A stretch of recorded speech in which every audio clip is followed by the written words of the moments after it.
please tell me something about you? Where were you born and where did you grow up? That's a long story. It happened a long time ago. I was actually born in Trinidad and Tobago in the Caribbean islands.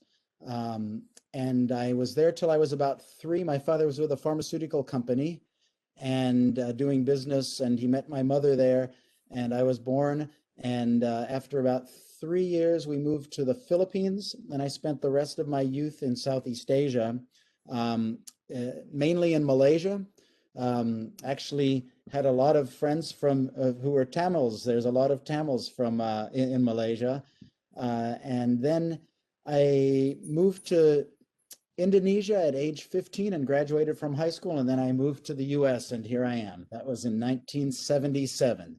So I miss Asia very much. It's sort of my second home, and I don't know when I'll get back there, but I really do miss it. Very good. So that's a long trajectory from Trinidad and Tobago to Malaysia and Yeah. probably that gave you a wide view of the world, like to see different cultures.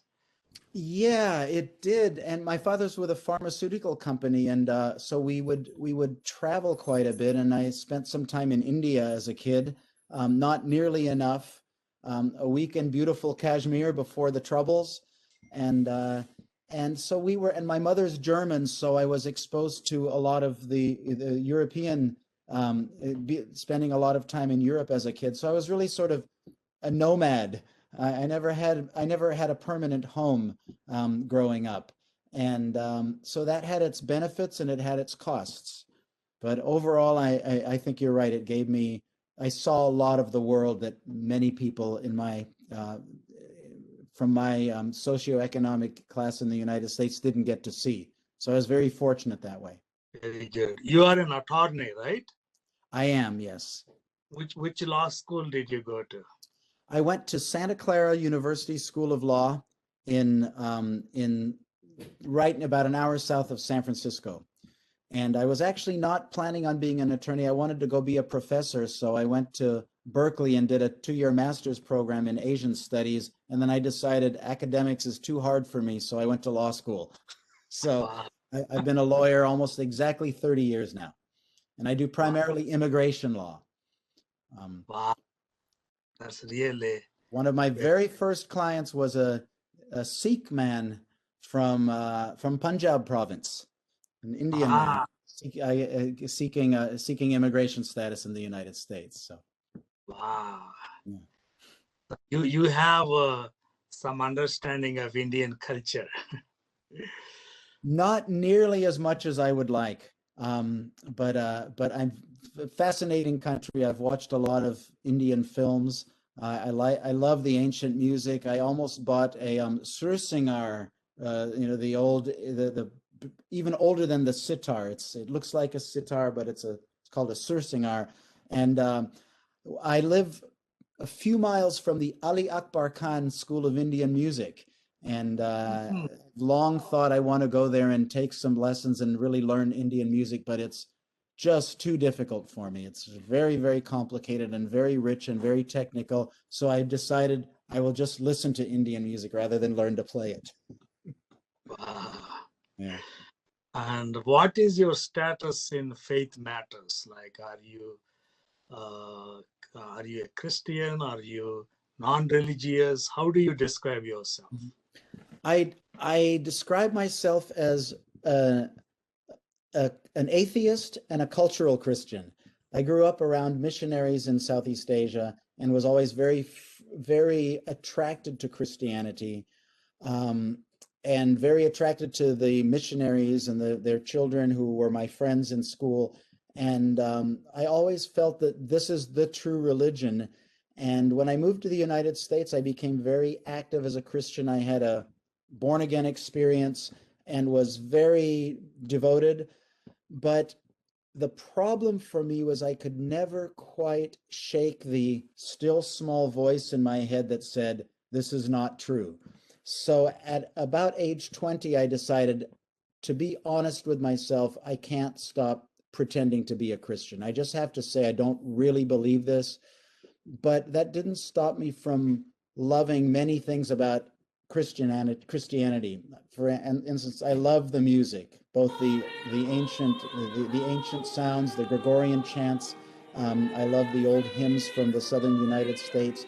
I love Christmas. Every Christmas Eve, I go with my mother to sing lessons and carols, and it's a very important part of the year for me. So I'm not an anti-religion or anti-Christian atheist. I just happen to not think there's a God. Very good.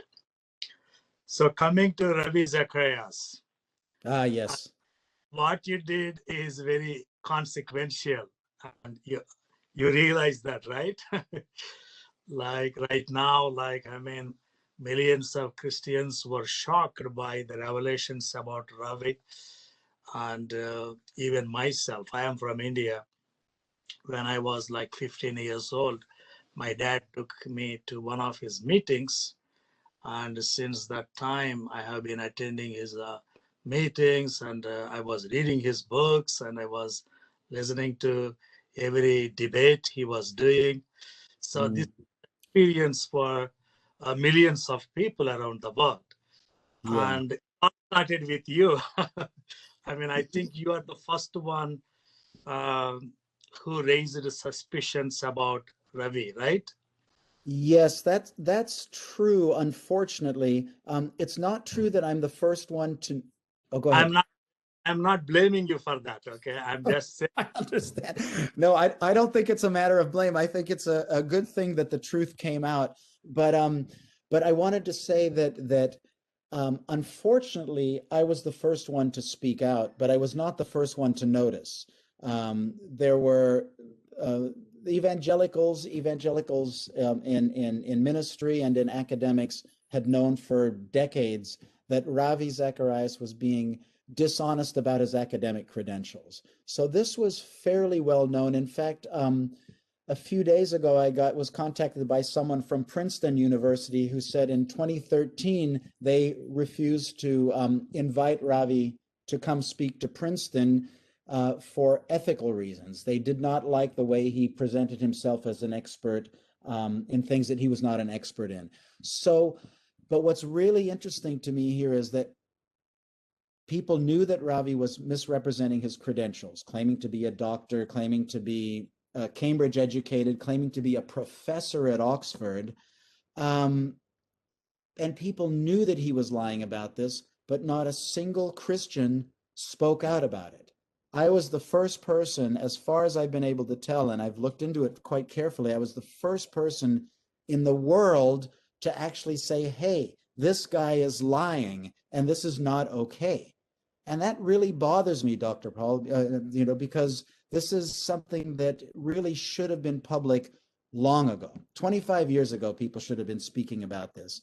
But it took a, an atheist lawyer to be the first one to say, Ravi Zacharias is lying.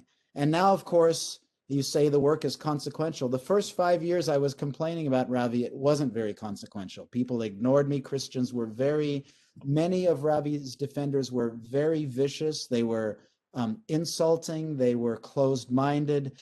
And so I spent the first few years feeling like this work isn't very consequential. And it took a sex scandal to break the news a few months ago, and now the whole world knows that Ravi Zacharias was leading a double life and that he was a very deceptive man who abused a lot of people. So I really admire your courage in doing all of these things against the tide. And Thank you. I appreciate that. It didn't so much take courage. I live in a pretty safe place. I never felt I was threatened. I never felt that I would lose my life or I'd be injured or I didn't really worry about I didn't worry about losing a job because I'm self-employed as a lawyer. So I didn't have the kinds of dangers that would require courage. What I did have was a temper tantrum. I was angry about his lying, and I was determined to get the evidence out, the news out. So I give myself a good mark for being dedicated and being persistent. But the courage, I was never afraid. Yeah, I meant it in the sense that when everybody loves somebody so much, it's not easy to say a bad thing about them. That is true. Yes. Well, thank you. Yes, that's true. And it isn't fun reading people now on the internet and social media saying my faith is destroyed, or I'm so upset about what I've read about Ravi. That doesn't feel good to me. I don't take any pleasure in upsetting people. As a good atheist, I think we all have one life, and I don't want to make anybody's life worse. I want to make their life better if I can. So it is not a fun, happy thing to see people suffering by the truth that has finally come out about Ravi. The counterpoint to that is, or the flip side to that would be that it's better for people. I think the world is a better place with people knowing that Ravi Zacharias was a liar and an abusive man. I think that will make people more careful. I think that will make people less naive and less susceptible to abusive people in ministry. So I think it's overall a very good thing. But yes, my heart goes out to the people who are suffering with the news. How did you come to know about Ravi Zacharias? Yes. One of the things, even though I'm an atheist, you're going to think I'm a very bad atheist because in addition to loving Christmas and Christian music, I also study at a Christian school here in the San Francisco Bay Area. For many years, I've been studying at the Dominican School of Philosophy and Theology in Berkeley. And I've been very interested in, despite my non-belief, I've been very interested in Christian philosophy. And so I try to keep aware of who are the good scholars in Christianity and who are the best apologists for the faith. And I want to read those people. So in 2015, I happened upon this man named Ravi Zacharias, who was very, very impressive. He was a professor at Oxford. He had been educated at Cambridge. He'd actually studied quantum physics at Cambridge, and so he had that very high-grade scientific background in addition to his philosophical training. So I was extremely impressed with him, and so I began following him, and something didn't seem right to me, and I began to suspect that he was a bit dishonest. And the thing that first got me to think that Ravi was being dishonest was he made an argument about the book of Daniel. He said the book of Daniel was written 6th century BC, but it predicted Alexander the Great 200 years later, and that this must be the work of God through Daniel. And I heard this argument, and I was very impressed with it.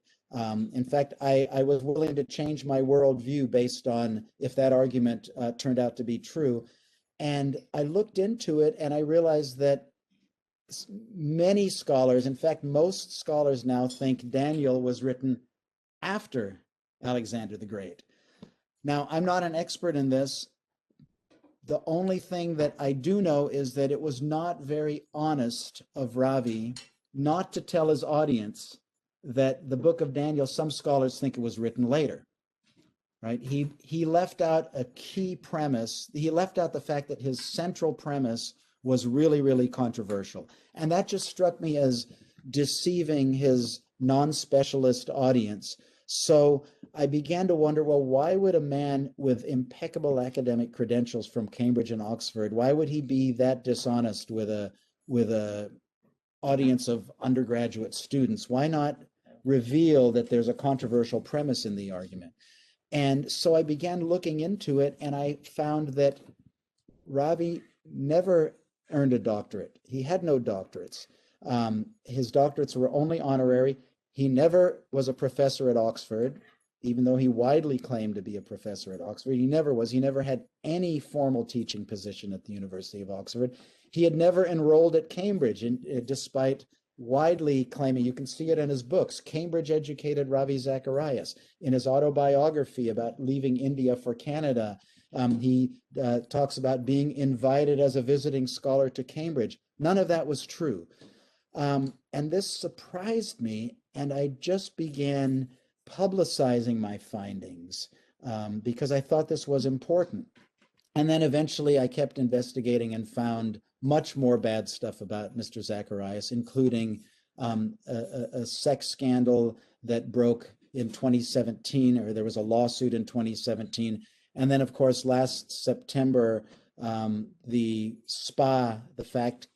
facts came out that Ravi had owned massage spas in the state of Georgia where he lived and was sexually abusing the women there. And what was your part with in other scandals, like, the revelations about Lorian Thompson, for example? I had very little role in that. The Lorian Thompson case was something I did not know about until August 1st of 2017, the day after the lawsuit was filed. Someone had informed me that this lawsuit was on the record, and so I reviewed it. And but I did not have any role in advising the Thompsons. I wasn't their lawyer. I was simply, I believe I was the first one to report the lawsuit. And then I began commenting on it. I evaluated Ravi's legal document and found that it seemed to be very questionable. I thought it contained false statements, things that seemed very unlikely to be true. And the worst thing about his lawsuit is that it was a vicious attack on a Christian couple. Ravi basically accused the Christian couple of trying to get the woman to be sexual with him so that they could blackmail him for lots of money. And that was all not true. And it was quite clear from his own lawsuit that his story was probably not true. So I had a role as a commentator, but I wasn't involved as a lawyer on the Lorian Thompson issue. Did she contact you at any more time? I made it a point not to have any phone contact or verbal contact with her during the course of the lawsuit. We only communicated briefly by email and text because I wanted there to be a record of it. Because I knew that Ravi would accuse me of working with her, which he did accuse me of, but I didn't want there to be any question that I was encouraging her or that I was helping her in any way. So everything was just on the record with writing. But I've since had a few phone calls with her and a lot of email contact, and we text, and we're friends on Twitter. So we do have a friendly relationship now. But during the lawsuit, I couldn't have called us. We didn't have much of a relationship at all. Did you look into the massage therapists? Did you have any contacts with the massage therapists?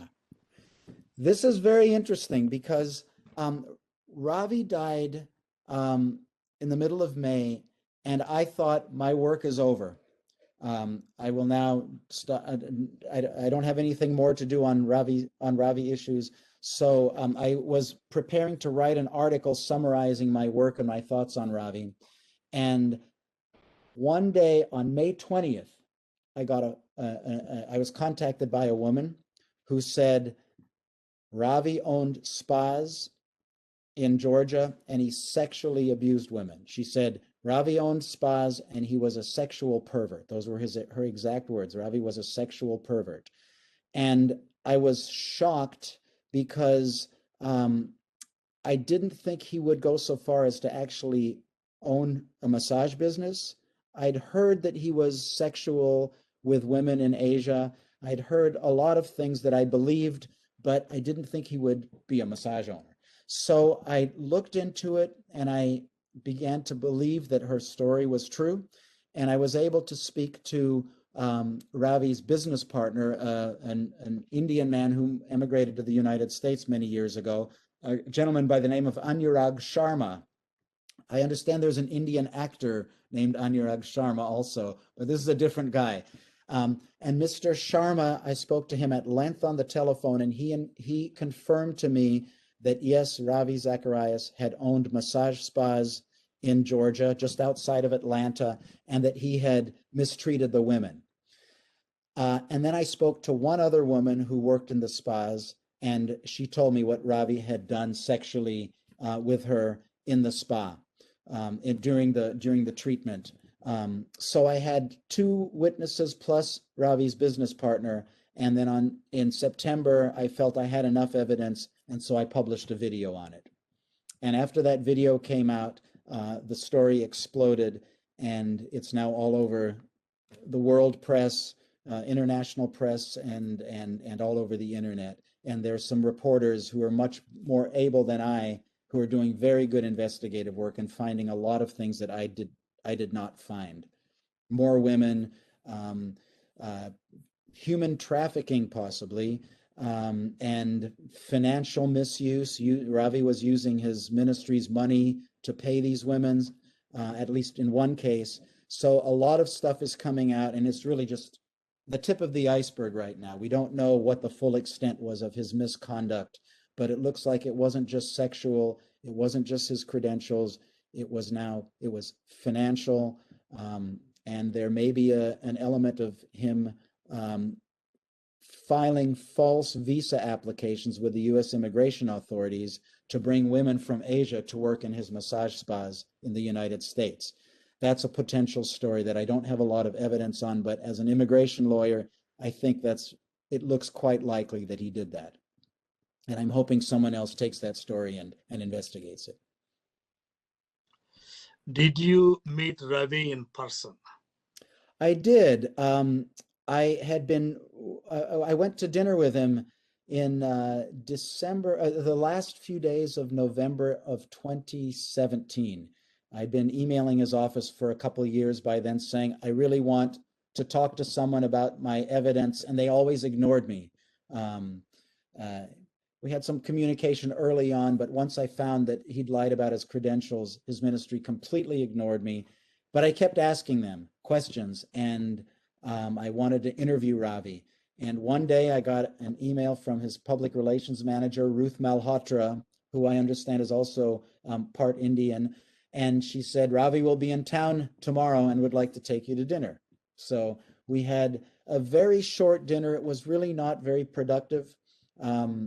He had to leave as soon as we were just getting started on the difficult, awkward issues, and he had another dinner appointment, so we had to leave. So we had about 50 minutes to chat about things, and that was the full extent of my personal contact with Ravi. Okay, so in that meeting, how did Ravi appear to you? Was he trying to make amends with you, to cover up things, or was he aggressive with you? What was his disposition? He was extremely charming, very friendly, very, very likable. And I also noticed he was very manipulative. But I could really understand how he had such power over people. Just good looking, intense look in his eyes, full of compassion, willing to listen. The first thing he did when we sat down to dinner was he leaned forward like this and he said to me, Steve, please tell me how we have harmed you. It's like, oh, this is very disarming. I'm expecting a fight and he wants to hear about my hurt feelings. And it's a standard cult move to get away from the facts and build a heart connection. That's a good move when you have weak facts on your. And he did that, and but throughout the dinner he was very gentlemanly and seemed willing to listen. But I noticed that one of the few times that I confronted him with a piece of evidence that he could not respond to, he looked extremely angry. And I will never forget the look in his eyes when I confronted him on this, and he gave me an answer, and I wouldn't accept that answer, and I pressed him, and he was angry, and the look that came across his face scared even me.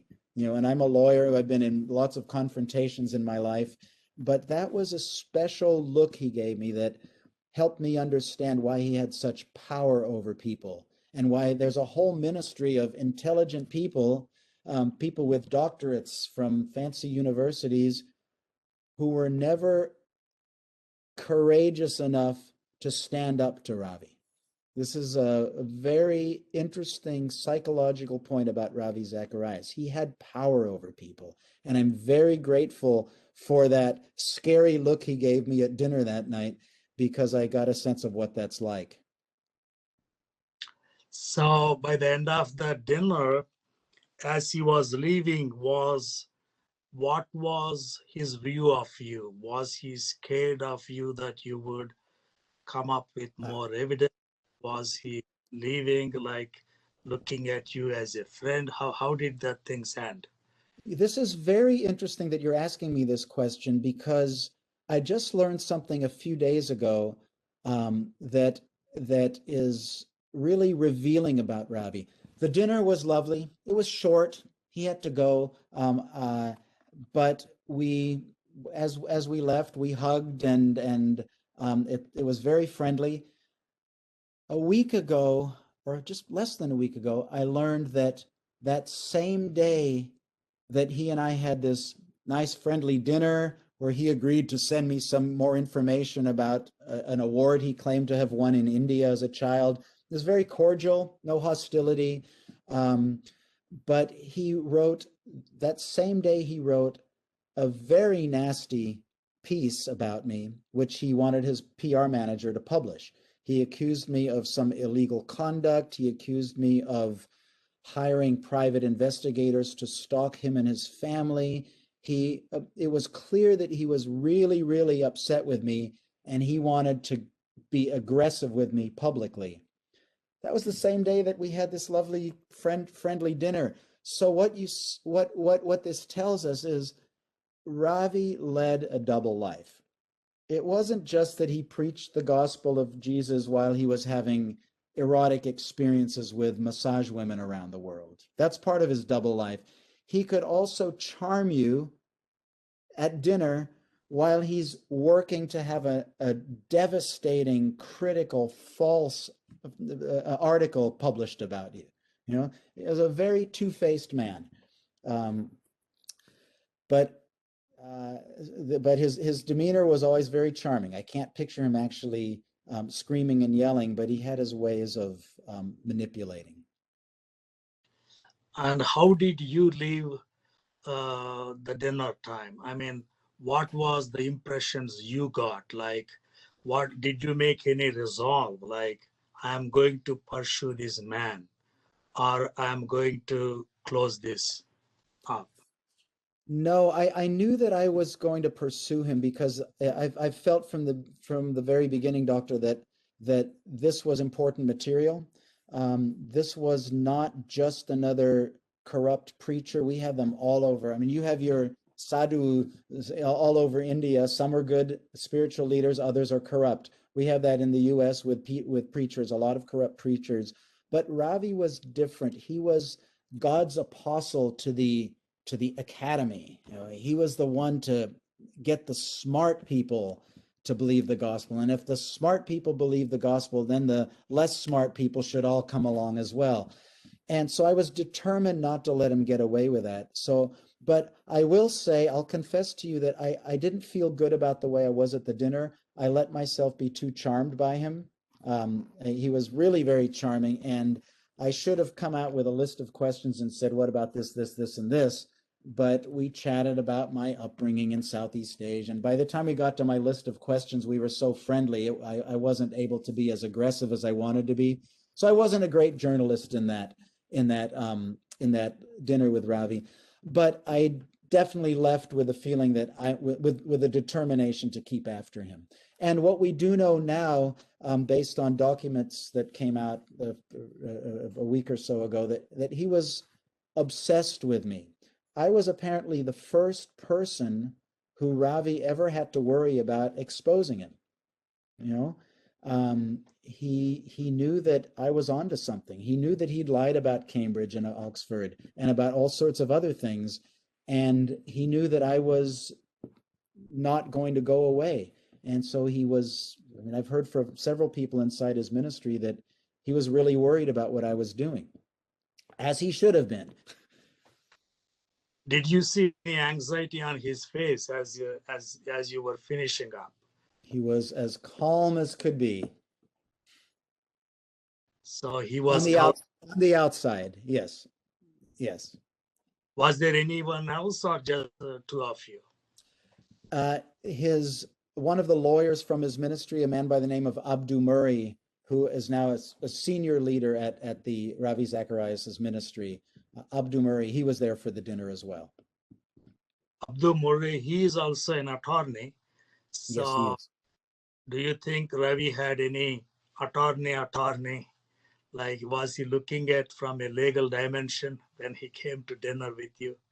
You know, I'm sure he was, but I didn't talk to Abdu very much at all. He sat there quietly for the most part. And so I don't know what his thinking was, but we do now know that he was a very aggressive defender of Ravi.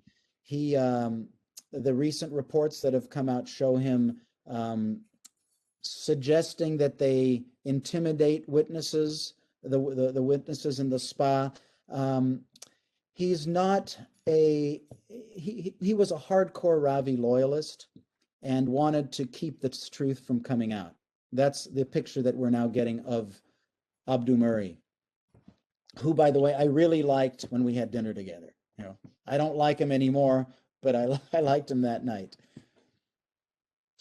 And during your years of interaction with RZIM and looking back from this point, how do you think RZIM acted? I mean, did it fail to protect the victims?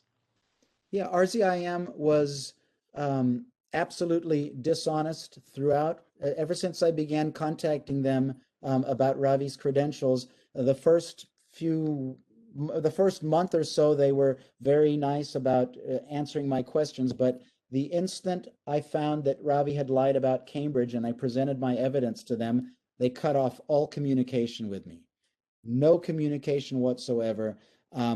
And then they began issuing press releases that were clearly designed to cover up his misconduct, minor misconduct. We're talking not about sex, we're talking about his credentials, the way he presented his academic credentials. They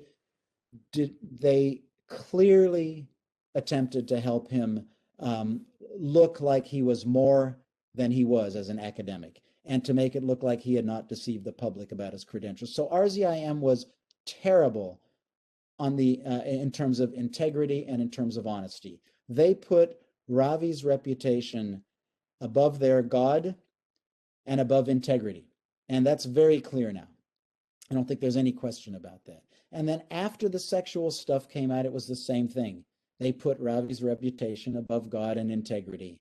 And it really looks like it was a cult, the guru above all. And having said that, I should say there are some very good people inside Ravi's ministry. I don't know why they stayed through all this, but what's coming out from inside his ministry is some very good scholars, some very good people are really upset about what has happened in the ministry. They're upset about their blindness to what was going on around them. They regret that they didn't speak out earlier. And I appreciate these people very much for at least having the courage now to speak out and say, we were blind and this was wrong, and we regret our parts in helping the ministry cover it up. And looking at background, and you know, as you travel all over the world and now living in California, so many Hindu gurus like Rajneesh and Varsha and Maharshi Mahesh Yogi, Bhakti Vedanta, Deepak Chopra. And how do you look at those Hindu gurus? Are they into deception, or are they after spirituality? What is your view of them? Yeah, I'm I was fairly naive growing up.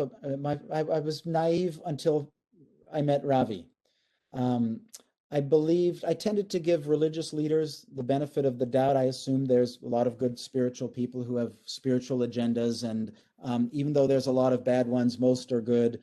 And I'm much more cynical now about that, especially with evangelical Christians. But I think my cynicism spills over to all religions.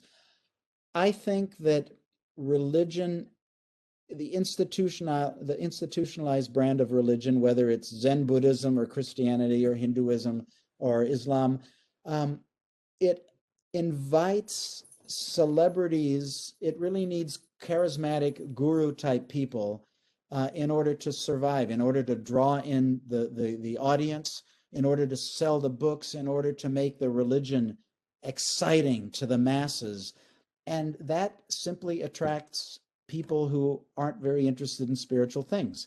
One of the best ways to become famous in the United States, and probably in most countries, you become a famous actor or entertainer, you become a famous athlete, or you become a famous politician. And if those are too hard for you, you become a famous religious figure.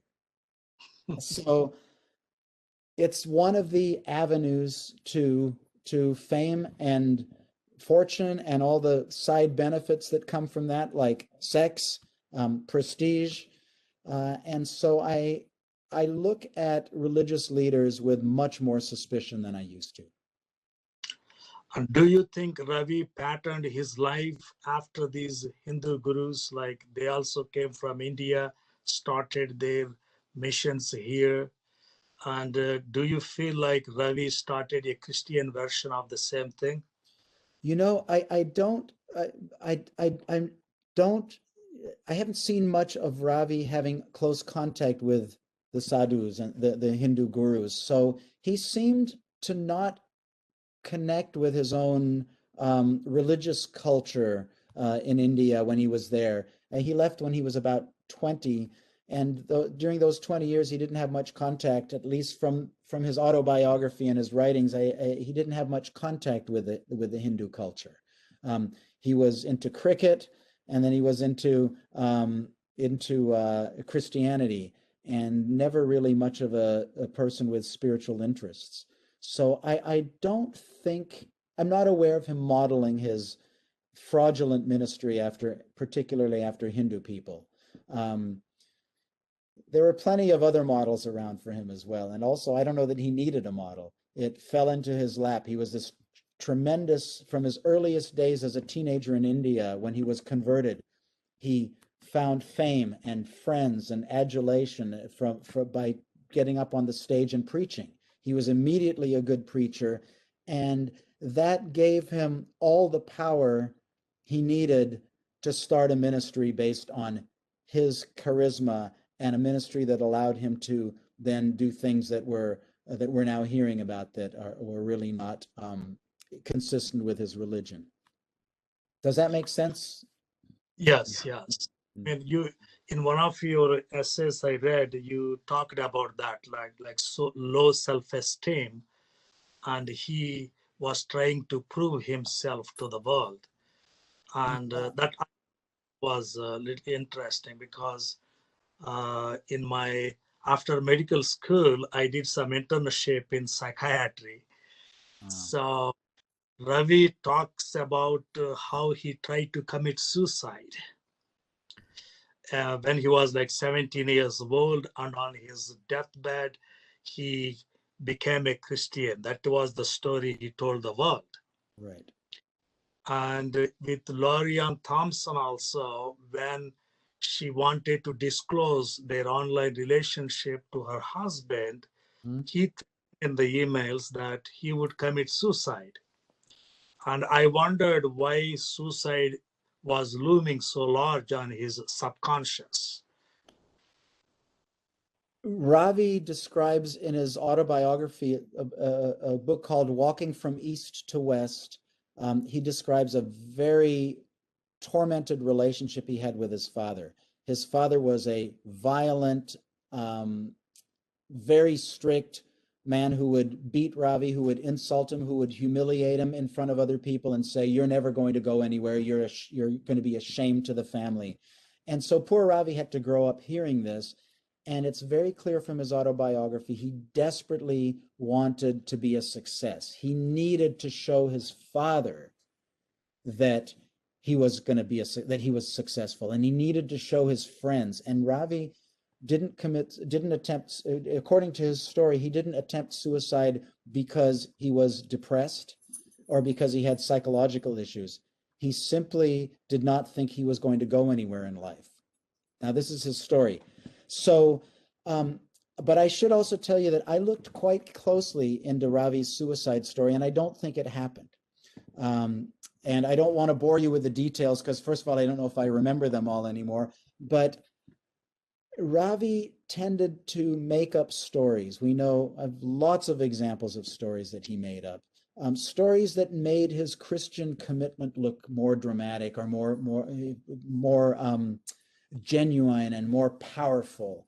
And his suicide story just looks like it's something he made up because he needed, in addition to being a better preacher than you, and in addition to having more charisma than you, he needed a more dramatic conversion story than you, right? This is part of his competitive nature. He needed to be the best. He needed a better degree from a better school than you went to, so he made up Oxford. He needed better scientific credentials than you, so he made up having studied quantum physics at Cambridge. He needed a better conversion story than you, so he made up this very touching story about, as a youth, age 17 years old, going to the chemistry lab at his school one day, taking poison, and the next morning when nobody was home, swallowing the poison, and then finding Jesus on a bed of suicide in the hospital.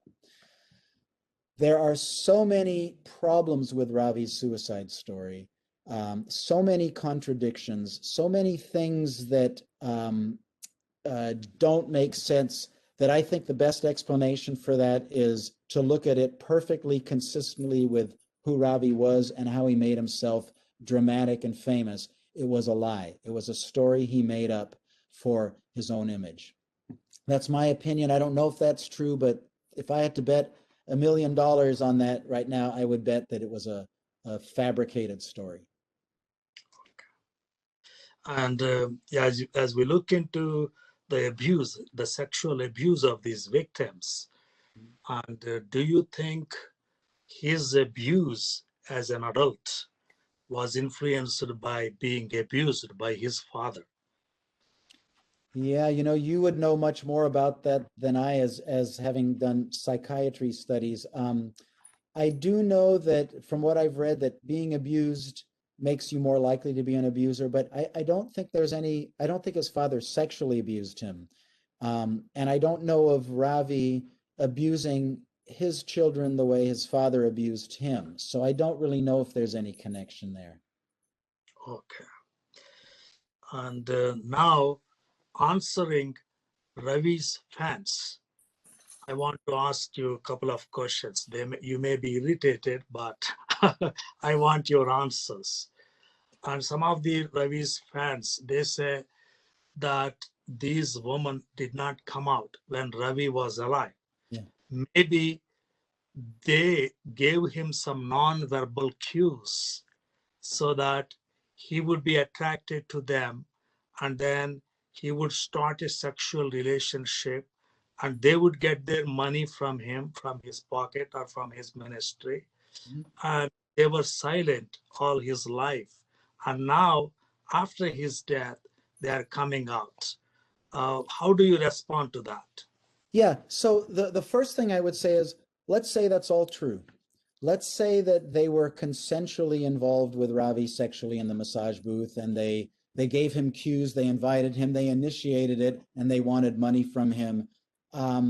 So what? That still makes Ravi Zacharias a liar and a hypocrite, because that's totally inconsistent with the books he wrote, the message he made millions of dollars preaching, and the God he claims to worship and follow. So at very least, on that hypothesis, Ravi was still a sexual philanderer.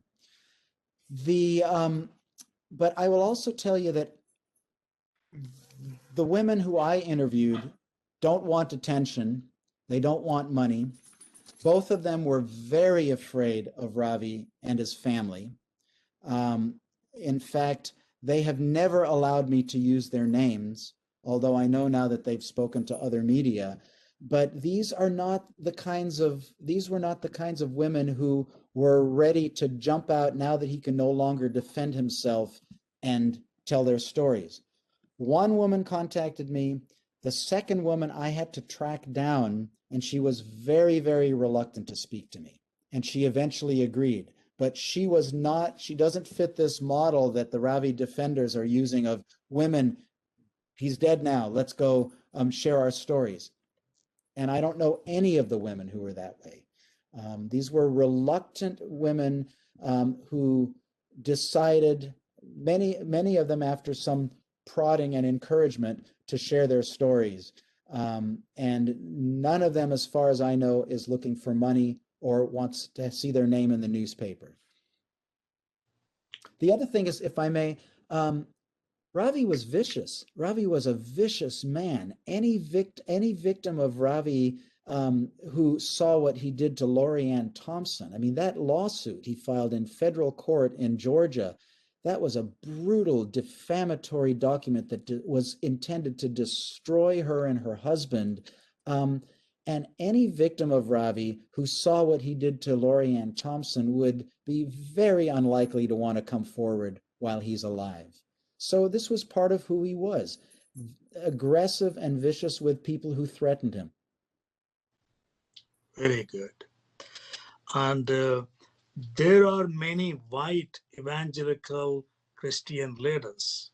And Ravi was an Indian evangelist who made it big in the United States and around the world.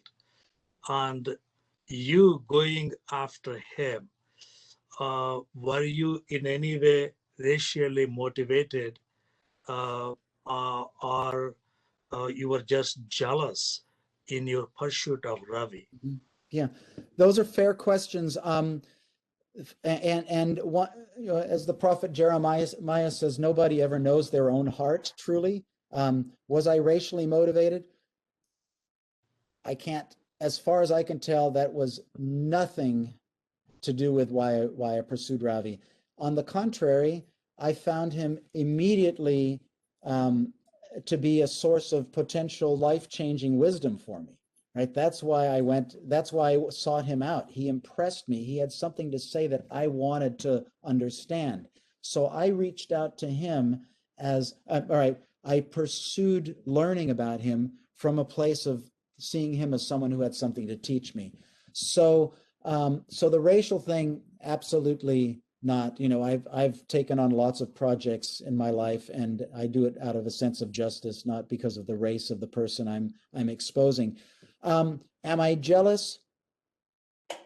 I wish I was more famous, and I wish I had millions and millions of dollars like Ravi. I wish I could sell, write my books and have them be bestsellers.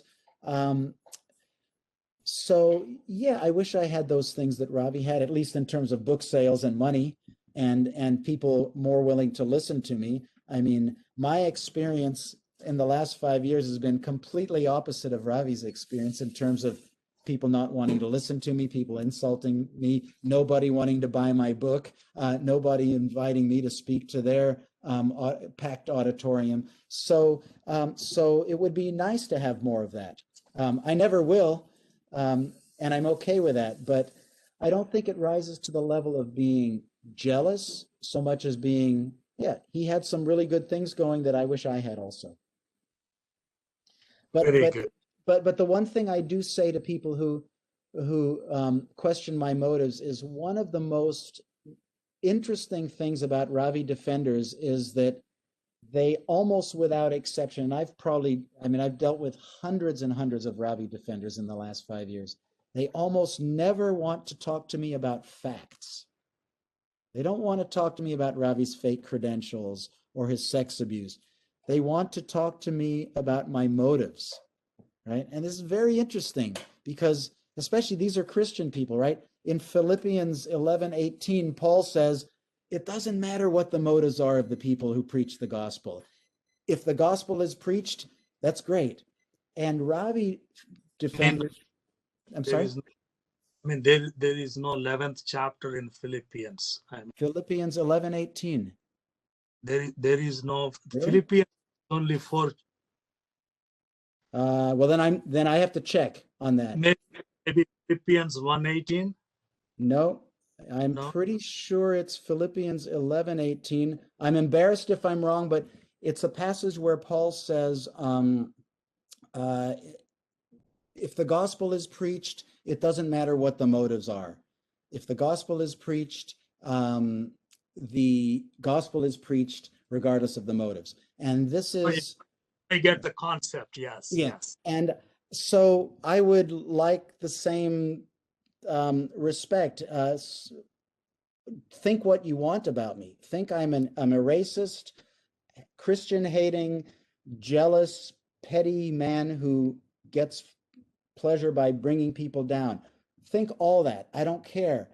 But please look at the facts I've presented. And one of the things I'm very proud of is in 5.5 years, I've only gotten 2 very minor facts wrong about Ravi Zacharias. And in both cases, I quickly corrected the record. So I may be the worst person in the world, but let's talk about the facts that I've presented. And I have a pretty good record on those. So, and I will check Philippians 11:18 to see if where I got that from. But you know the passage I'm talking about. Yeah. Yes, yes. Yeah. So, yeah, you are vindicated because RZIM itself says that what you said is true. Yeah. And it has been defrocked by Christian Missionary Alliance, the denomination which ordained him. Mm-hmm. So they all came out and said our preliminary investigations, even though they are not complete, they prove what the charges you made and the facts you presented to them. So you have been vindicated. So yeah, we are only talking about the motivations, and you gave your response. Very good. And regarding pulling out Ravi's books, and can we? As you can see, I still have his books in my background. So, what is your advice? Should we continue to read his books, or should we throw them away? Yeah. Well, I would answer that question a different way. I don't think Ravi was a good philosopher. I don't think he made good arguments. So I would like to not see those books on your shelf, regardless of the character of the author. I think there are really good Christian apologists who have done their PhDs and know their ancient languages and know their philosophy, who present much more honest cases for the truth of Christianity. And I would encourage Christians to read those instead of pop apologists. One of Ravi's great legacies and one of his greatest negative influences is that he dumbed Christianity down. He made people feel like he was giving them good arguments for the faith when he wasn't. He was making them feel good. And I tell people, this is like, imagine my son, my 6-year-old son goes off to school the first day, and then he comes back the next day and says, Daddy, I'm afraid to go to school. There's bullies there. And I tell him, here's an apple core. Put it in your pocket, and it will keep the bullies away. So the next day, my son puts an apple core in his pocket, goes off to school, happy. He's not afraid of bullies. Have I done my son a good service? Not at all. That's what Ravi does. He gives people simplistic answers to extraordinarily complex problems like free will versus determinism, cosmology, first cause cosmology, the problem of evil. Ravi dumbs these things down so that people leave his lectures and leave his books feeling like they've really gotten something profound when they haven't. So there are much better defenses of Christianity than Ravi's ever even thought of. So yes, get rid of the books. but not for that reason. Not, not because he was morally corrupt. That's my opinion. And how did Ravi influence your atheism? Not Like, I at mean, all. like, Sorry to interrupt. I mean, did he make your atheism more intense than it was before, or there is no influence at all? Yeah, that's a good question. I get that a lot. Not at all. I don't think that, I mean, in my Christian days, people would say, how can you be a Christian when the Crusaders did all these horrible things? Um, um, and I would just say the behavior of Christians doesn't have to do with the doctrine or the truth of Christianity. I'd say the same thing to my atheist friends. The behavior of Ravi Zacharias doesn't count against the truth of Christianity. So it didn't do anything really. I mean, we could argue about whether if Jesus really exists, there would be so much corruption amongst clergy.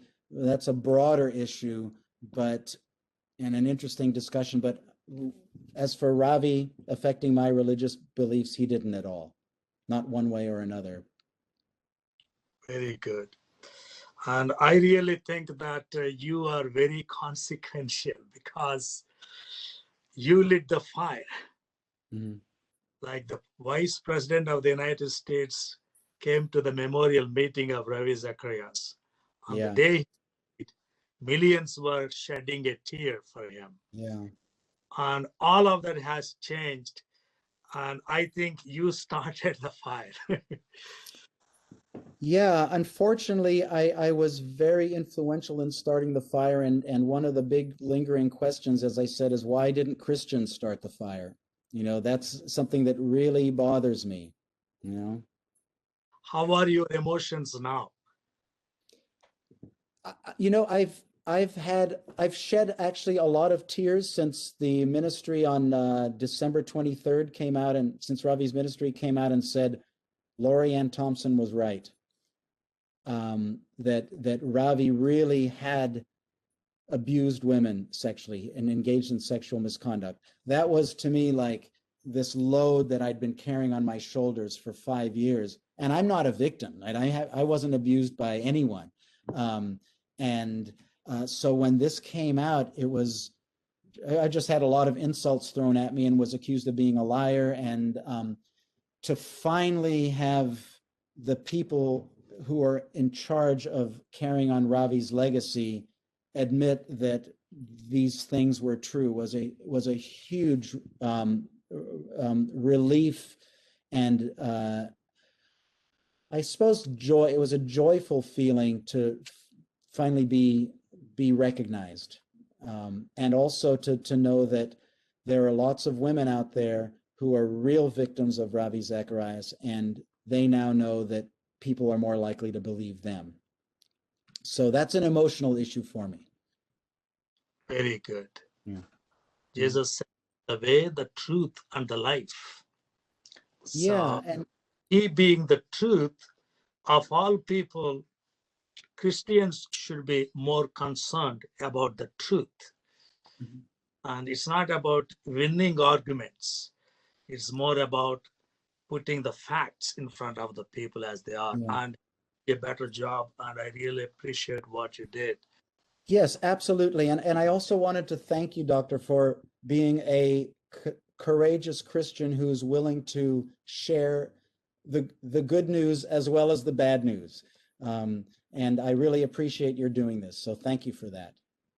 Thank you so much. I mean, I really believe that because uh, just talking to you, before I talking to you, a father called and his son was like, he's like 20 years old.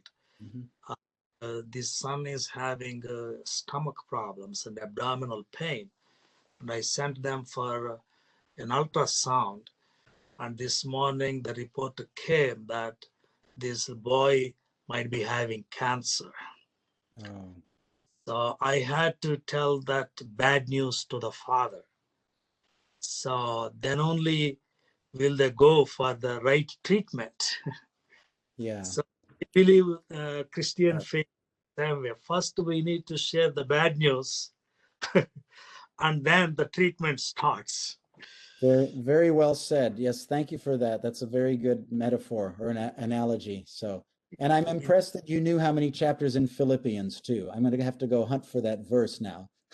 Yes. Philippians has only 4 chapters. I'm not blaming you for not knowing it because you just read the Bible here and there. But I read Bible regularly, so that's why I said that, not to prove I know more than you. I didn't take it that way. No. So thank you for that. So I'll go look that up now. All right. Thank you so much. Thanks, Doctor. Very nice to chat with you. Namaskar. Namaskar. Thank you. Bye-bye. Bye-bye.